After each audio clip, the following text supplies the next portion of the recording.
101.5. Give us a second, we get it started right now. We got Cam Ryan right now in the house with us, about to get started. KQBH 101.5. My friend Cam Ryan, he's been an MC for over 10 years. Ohio, born and raised in California throughout most of his life. You know what I'm saying? I'm going to give him a little bit of chance to share his own story. So without further ado, it's Cameron Ryan. How you doing, Cam? I'm doing pretty good. How everybody doing? What's going on? Man, everything is solid. Just getting the music going every week. You know what I'm saying? Been able to get a lot of Pasadena people in here. You know, a lot of different people I've met throughout the music. And, you know, you're one of those first people who got to create with. We actually got to create a track not too long ago and been working on some stuff. But otherwise, how's everything? Let them know, you know, give us a little introduction, a little bit of story, a background, all of that stuff. I know we mentioned a little bit that you were born in Ohio. But if you want to give us a little bit of a synopsis of, you know, how you got to where you're at now and what makes you the artist that you are now, you know, go ahead. All right, well, my story starts in Dayton, Ohio, 1990, August 26th. Moved to California in 1994 in my mind. Been my music my entire life. One of my favorite movies growing up was Hard Party. It's one of those like two movies about dancing and everything. People like parties and stuff like that. So it's kind of like my first love for hip hop. And kind of just like segued into other genres of music over time. But I always kept it in music, and a little after high school I started to record music. And I remember in high school we had like a studio space set up on campus. So that's where we met. And you know, it's been recording over the years. Dropped a couple visuals not so long ago, and just been pushing from there, you know. Absolutely. So what year officially do you think you picked up the pen? When do you think you spit your first freestyle, maybe? Summer 2003, I was in the garage with his home I used to live in Allthingscost, California. And I actually didn't walk across the 8th grade stage that year. I failed algebra miserably that year, so that kind of kept me from walking across the stage. Where'd you go? Washington or Elliott or? Yeah, I went to Elliott. Oh, you went to Elliott too? Okay. I went to Elliott as well. Yeah. Wow. So, okay. So that's when you were freestyling. I remember those days being at Elliott. Everybody used to freestyle in the locker room, PE. All those times, man. That was crazy. Fast forward to when we met in high school. I was a freshman, you were a senior. Right.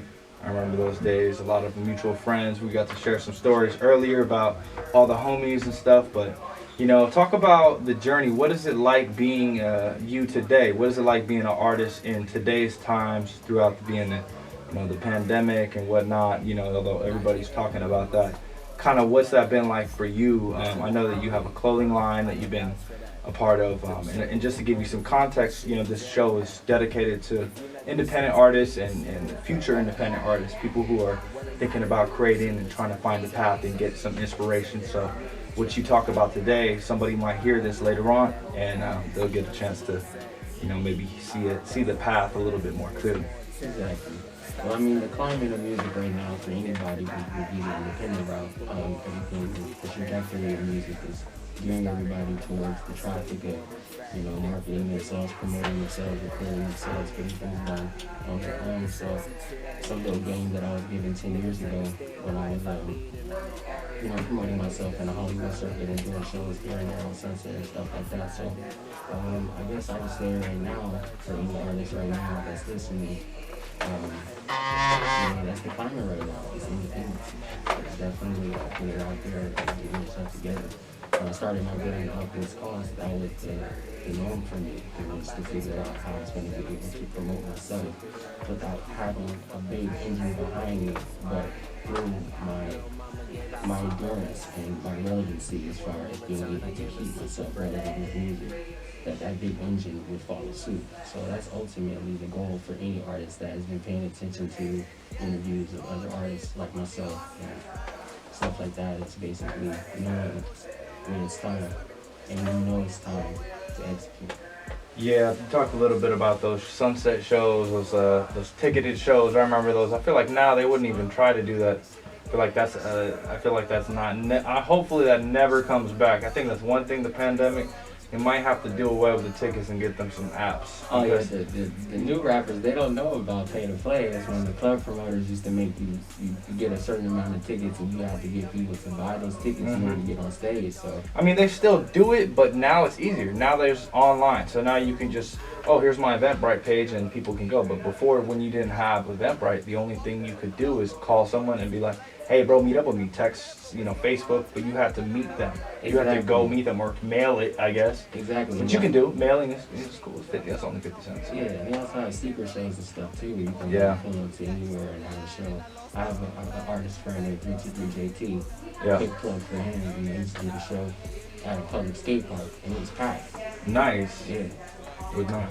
Mask, obviously. Everybody don't go out there trying to throw a party right now at the skate park. Everybody. Yeah, definitely. Good idea though. It's a good idea. That's cool.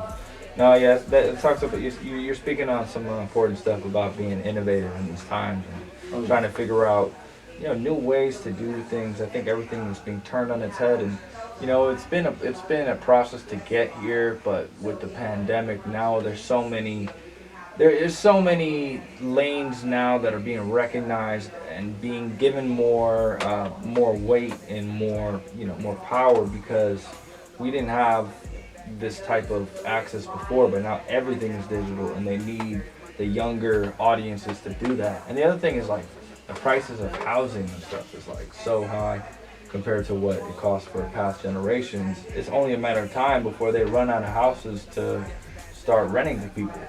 You know what I mean? It's like exactly. So our generation, it's only a matter of time before we get ours. But it's very interesting to see that happen, and you talk about that, and it's a very interesting path that you've been on. I remember you had some music with Haji Beats when you were first starting too. Oh, yeah. Talk a little bit about that relationship and being connected with Odd Future and knowing some of the other guys. I'm sure you knew Tyler. And To be frank, I never met Tyler. You never met Tyler? Oh, okay. But I met Damo, Damo, Mike G, Sid, Taco, Lionel, Byron, who just left, and Haji, obviously.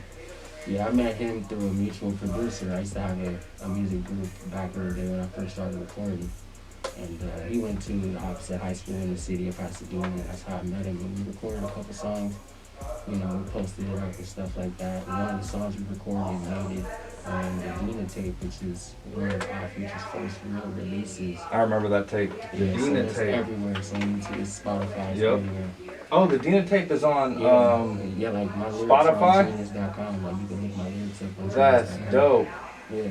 Well, I mean, now you can get on Genius, but that's crazy. Like to just have that up there already, like to have a real track. Cause I remember it was a mixtape track. Yeah, it's a mixtape. But it's interesting. How do they do that? A lot of artists have this like bypass mechanism to where it would be like for example, Lil B. He has a ton of music with beats that are obviously like he's covering something. I'm like, is he uploading it as a cover? I'm like, how is he able to get that stuff up there? Like a lot of those mixtape tracks that you used to not be able to have on like, you couldn't upload it on iTunes, but you could put it on DatPiff, you could put it on the other ones because it's free. Exactly. Like, how do they put it on Spotify and Apple? I don't get it. Like, I just think that through the streaming services, all the songs that rap artists do sample, the original is starting to get more. Yeah, maybe they just figure it out. They just figure it out, and they're just like, you just don't make any money off this. You can keep the song up, but you know what I mean. And that's probably what he does, cause dude just put out like you put out like 50 mixtapes, like too much music. How many projects do you have? In total, I got 5 projects that I just dropped this year. I did 3 back-to-back.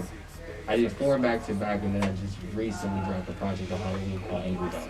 Angry Dog. Go check that out when you get a chance. Where can you find that on SoundCloud? And actually, it was a pop-up release. It was a pop-up release. It was just a mutual release that I released to my core fans. It was a free download just for the night. Nice. But you can find 2 projects on SoundCloud right now. Download the Game Volume 1 and 2. Basically, so you got some rare ones. You got the collectibles, basically. Yes, basically. Basically, you got some are holographic, some are silver, some are gold, some are crystal, platinum, diamond,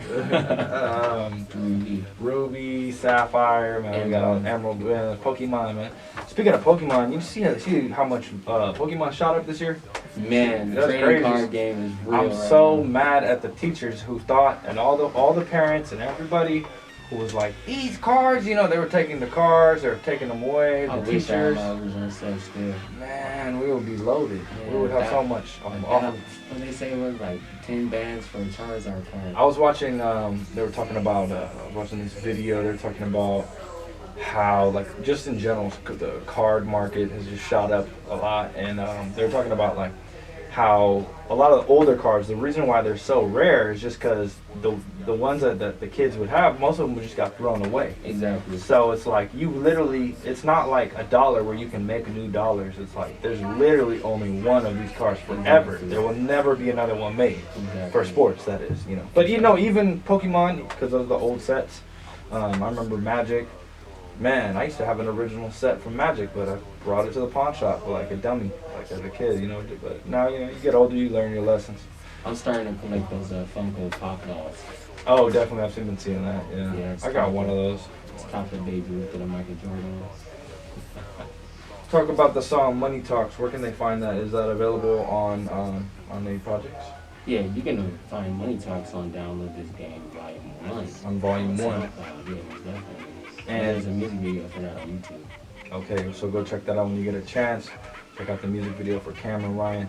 Let them know where to find your Instagram as well and social media in case they want to get in touch with you, ask you some questions, reach out, go check out your merchandise, etc., etc.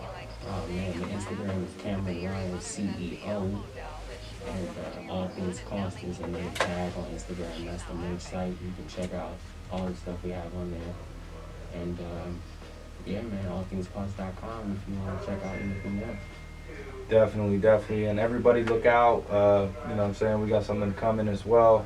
Something creative for the new year. In the middle of the year, something new, you know, something that's creative. So Cost Life, you know what I'm saying? Go check them out. Cameron Ryan, thanks again for coming in. My pleasure, man. You know what I'm saying? Sharing your music. We're gonna get another song going.